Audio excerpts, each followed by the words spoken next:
Assalamualaikum warahmatullahi wabarakatuh. Alhamdulillah wa syukrillah. Assalatu wassalamu ala Taha Rasulillah wa ala alihi wa mawala. Amma ba'du. Bersyukur tiada henti kepada Allah Subhanahu wa taala. Alhamdulillah. Summa alhamdulillah. Akhirnya Allah ijabah doa-doa kita.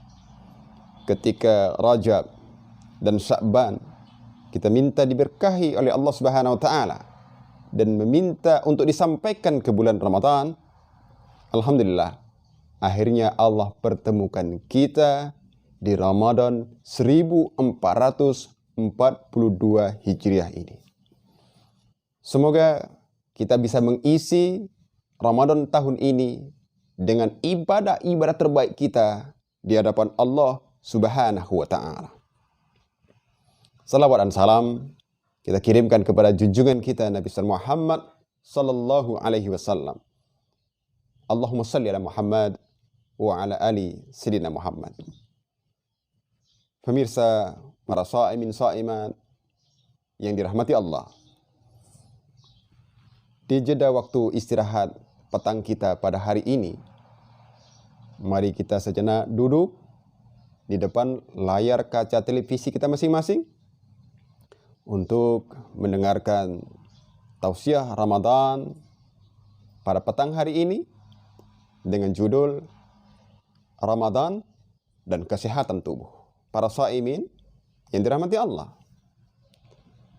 Berawal dari firman Allah Subhanahu wa taala di dalam surah Al-Baqarah ayat 183. Allah Subhanahu wa taala berfirman, A'udzu billahi minasyaitonir rajim. Bismillahirrahmanirrahim. Ya ayyuhallazina amanu kutiba 'alaikumus shiyam kama kutiba 'alal ladzina min qablikum la'allakum tattaqun. Yang artinya, hai orang-orang yang beriman, diwajibkan kepada kamu berpuasa sebagaimana diwajibkan atas orang-orang sebelum kamu. Untuk apa? La'allakum tattaqun, agar kamu menjadi hamba Allah yang bertakwa. Kaum muslimin, shaimin yang dirahmati Allah, mencermati ayat di atas, ada dua variabel yang ingin kita kaitkan untuk mendukung judul kita pada petang hari ini. Pada dasarnya, Ramadan merupakan syahrul ibadah, bulan untuk ibadah. Karena memang demikian banyak ibadah-ibadah, baik wajib maupun sunnah, yang bisa kita jalani di bulan suci ini, yang semuanya akan bernilai berlipat ganda di sisi Allah Subhanahu wa taala. Bahkan kita pernah dengar bahwa bahkan tidurnya orang berpuasa pun itu dinilai ibadah. Namun di kesempatan waktu yang relatif singkat ini, Ramadan yang kita maksud tersebut adalah puasa. Menjalankan ibadah puasa. Untuk apa? Agar kita menjadi hamba Allah yang bertakwa. Mengapa puasa menjadikan hamba Allah bertakwa? Memang pada dasarnya hadirin, pada dasarnya pemirsa sekalian dirahmati Allah, setiap ibadah yang diperintahkan oleh Allah Subhanahu wa taala kepada kita hambanya, itu semuanya akan menggembleng seorang hamba menjadi hamba Allah yang bertakwa. Secara terminologi memiliki arti rasa takut, kesadaran penuh kepada Allah Subhanahu wa taala untuk menjalankan seluruh perintahnya dan meninggalkan seluruh hal-hal yang dilarangnya. Orang yang bertakwa merupakan orang yang istimewa, mulia di sisi Allah Subhanahu wa taala. Orang bertakwa akan dekat dan dicintai Allah Subhanahu wa taala. Orang bertakwa akan senantiasa diberikan jalan keluar dari permasalahan hidup yang tengah dihadapinya. Orang yang bertakwa kelak nanti akan mendapatkan ganjaran yang besar berupa surga kelak nanti di akhirat. Dan masih banyak sekali pemirsa keutamaan, betapa mulianya orang-orang yang bertakwa. Namun pemirsa sekalian, tidak sekedar itu ternyata. Puasa menjadikan kita insan yang bertakwa. Namun puasa ternyata akan menjadikan kita sehat. Para shaimin sekalian yang dirahmati Allah Subhanahu wa taala. Pernah suatu ketika seorang tabib Yahudi ditugaskan dari Mesir untuk bertugas di Madinah sebagai hubungan persaudaraan antara Mesir dan Madinah pada saat itu. Si tabib yang bertugas di Madinah tak berselang lama, dalam keterangan hanya 8 bulan saja, akhirnya kembali ke negaranya Mesir. Mengapa demikian? Karena nyaris jasanya selama di Madinah itu tidak diperlukan. Saking sehatnya penduduk Madinah, kami ulangi, nyaris jasanya tidak diperlukan. Nyaris ia tidak laku. Sehingga selama 8 bulan tersebut, ia lebih banyak menunggu pasien.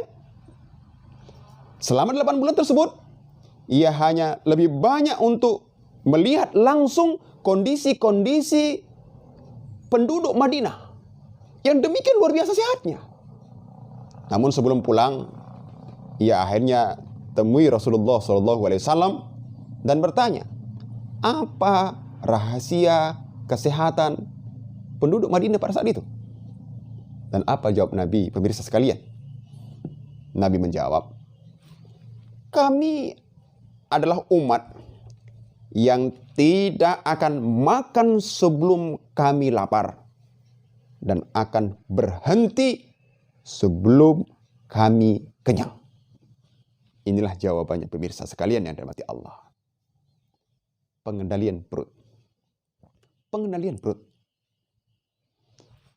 Sebab kita perlu pahami, kita perlu ketahui, pemirsa sekalian, bahwa perut yang tidak terkendali selama 11 bulan lamanya, kita mengkonsumsi makanan, minuman dengan tidak berpantang. Tidak melihat apakah makanan ini sehat ataupun tidak sehat.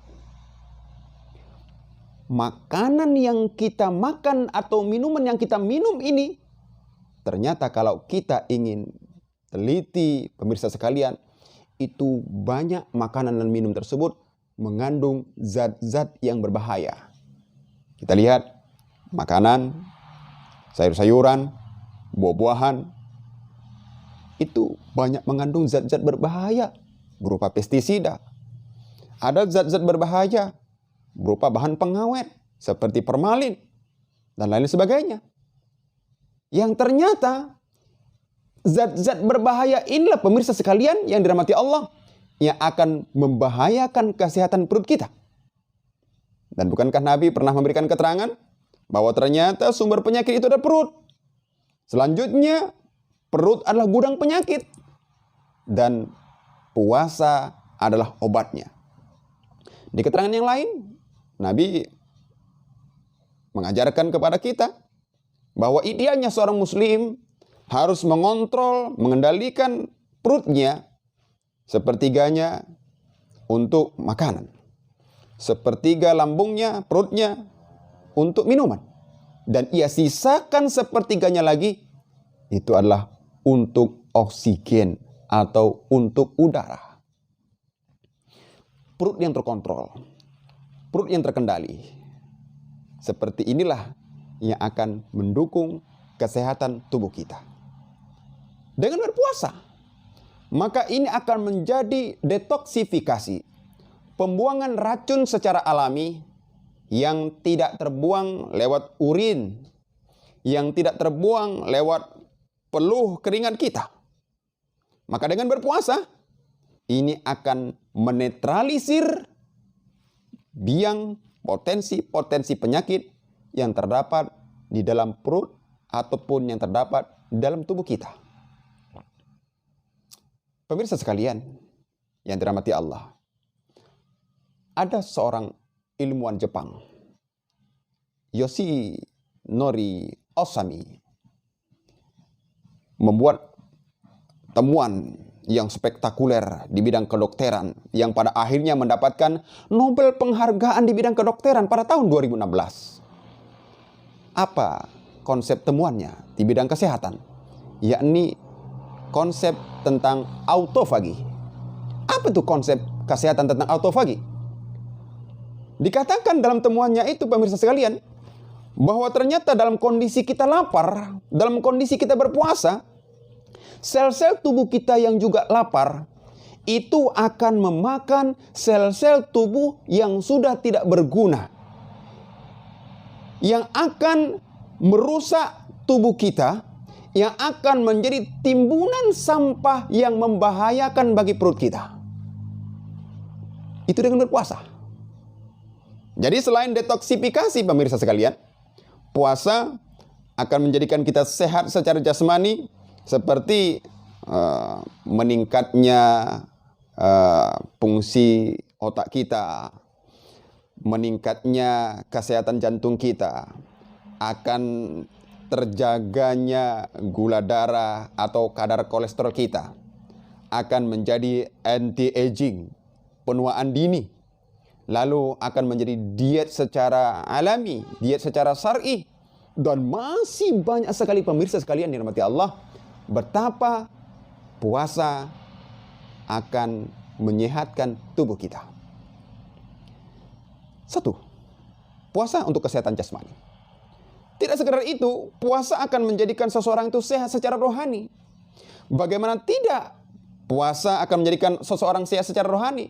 Sebab ketika orang yang berpuasa akan terkendalilah hawa nafsunya. Ketika orang berpuasa akan terkontrollah gejolak hawa nafsunya.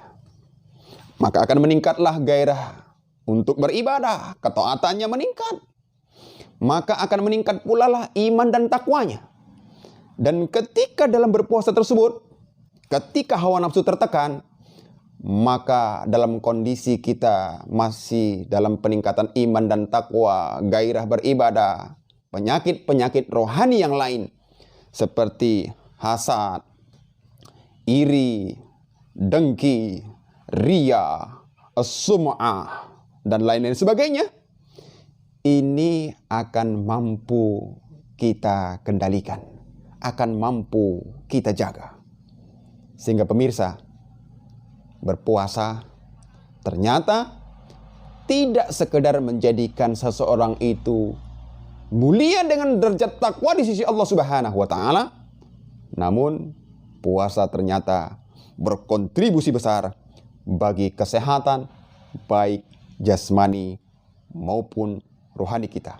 Kesimpulannya, semoga ibadah puasa yang kita jalani selama 1 bulan ini kita isi dengan sebaik-baiknya.